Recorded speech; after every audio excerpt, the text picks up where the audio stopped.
I don't know when it airs. I'm going to do it. Let's do the Fox Fox Atlanta thing. So anyway, yesterday, I was at Martha Zoller's homegoing service.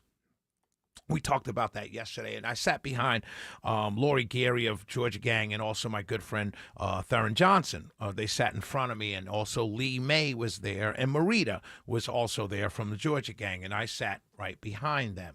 And so Theron Johnson, he's on Georgia Gang, but he also does something on Fox 5 Atlanta called Red Clay Rundown, where they talk politics. So when I was at the homegoing service, he said, hey, you came up on the show that I do. And I said, oh, really? So he sent me the clip. And my other good friend, who was kind of representing the Republican side, Carmen Bergman of Greater Georgia. She's been on the show before. Beautiful young lady, a brilliant young lady. They were on there, and the segment, they had talked about a bunch of things, but they got to a point where they were talking about my endorsement of Jon Ossoff. So I want to play this, about a minute long. This is the host. His name is Tom Haynes. Russ Spencer hosts it most of the time, but Tom Haynes kind of fills in. And so this is Tom Haynes, and I want to play for you what he was saying, and then I want to answer his question because, unfortunately, I guess he couldn't invite me on there to explain my position, so I'll do it on my show. Here's what he was saying, and then I'm going to answer his question. A high-profile split ticket in the Peach State, the conservative commentator that's not going all in on the GOP this fall, and what it means for the election when we come back. Welcome back, everybody. Last week, WSB radio host Shelley Winter surprised some by endorsing Democrat Senator Jon Ossoff, but yesterday he endorsed Republican Rick Jackson in the race for governor. So kind of a split decision going on here. Let's talk about whether that split ticket approach will be the norm for Georgia voters this fall. Carmen, is this a red flag at all for you, or simply one person's opinion? Theron, is this just it seems a little provocative. Maybe he's going for audience. I don't know, or maybe he truly feels that way. I won't take that away from him either. But Ossoff and Jackson, I mean, these couldn't be two polar opposite kinds of people. How do you explain that? So thanks for asking, Tom. I'd love to answer it. First of all, let me say this. I think in this business, to a large degree, I think our job is literally to go after audience. Not to say things to go after the audience, but to speak our minds. That's literally our jobs. Like, for real, it's in my job description. So the going after audience part, I thank you for saying that. Now, did I do it for that reason? Well, it's part of my job. No, I didn't endorse someone. Ooh, let me endorse this person so people can listen to me. No, it's really what I think. So let me explain why. They're not really two different people. I've come to the conclusion, Mr. Haynes, and everybody listening to me right now, that party affiliation doesn't mean anything anymore. It doesn't. They have a label, Republican. They have a label, Democrat. But look at what's going on the Democrat side. On the Democrat side, there's a ton of people mad at the Democrats because they're not doing anything for the people. Look at on our side, the Republican side. There are a bunch of people who are upset at what's being done in their names that they never voted for. Now, there's a handful out there still screaming and yelling, I voted for this, but you know they're lying because they didn't vote for big spending. They didn't vote for all of this that's going on. They know they didn't. So the party affiliation thing, let's throw that out the window because it doesn't mean anything anymore. But why Ossoff and Jackson? It's a very simple answer to that, Mr. Haynes.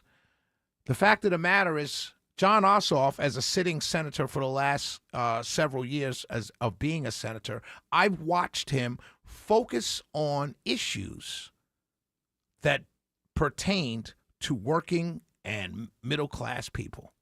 I watched him point out the postal service. I had a caller call in. This happened on my show a couple of years ago. A caller called in and he said, hey, Shelley, are you going to talk about the post office? Because I'm finding, and many of us who are older who rely on the post office for our medicine, we're finding that it's taking a long time and we're not getting it in time.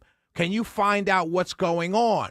I ignored that call that night because I had no clue it was an issue. 2 days later, John Ossoff was in the newspaper having a press conference, asking questions of the Postmaster General at the time, saying what's going on in Georgia. And it turned out there was a problem. Nobody else dealt with that problem. This was a sitting senator dealing with a problem in the state of Georgia. Of course, it was with a federal agency, but he was the one who brought attention to it. That's a problem for working class and middle class people. So that's why John Ossoff. I can run down a list of other things. Wall Street companies, huge Wall Street companies buying up properties. That's a problem. John Ossoff reached into that. Child trafficking, John Ossoff reached into that. Marty Kemp reached into it also, but John Ossoff reached into it from the federal level. I didn't hear anybody else talking about it. I didn't hear any of our Congress people on the Republican side talking about child trafficking. I heard my First Lady talking about it.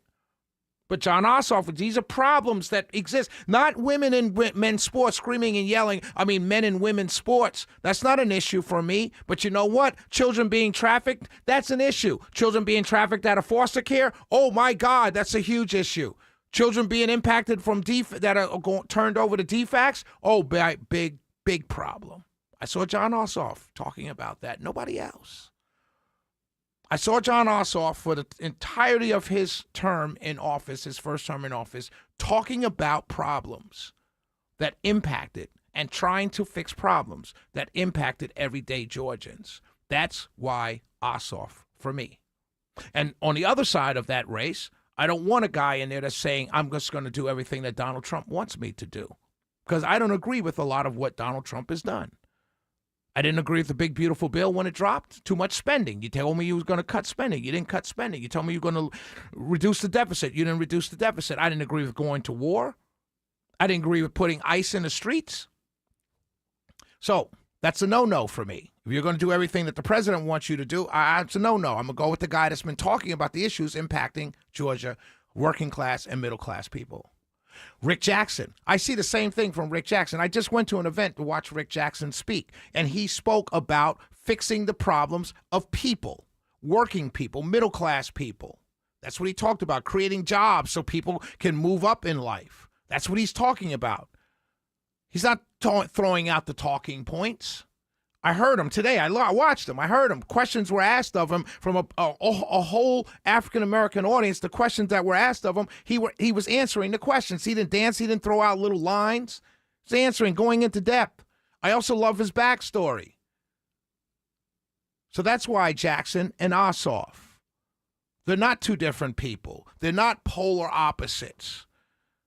They might be in different parties, but the parties don't mean anything anymore. And anybody that tells you a Democrat is a Democrat and a Republican is a Republican is lying to you, because neither one of them do anything that the parties originally stood for. They're all out for themselves. And I'm going with two guys who appear to be for me and people like me, working class, middle class Georgians.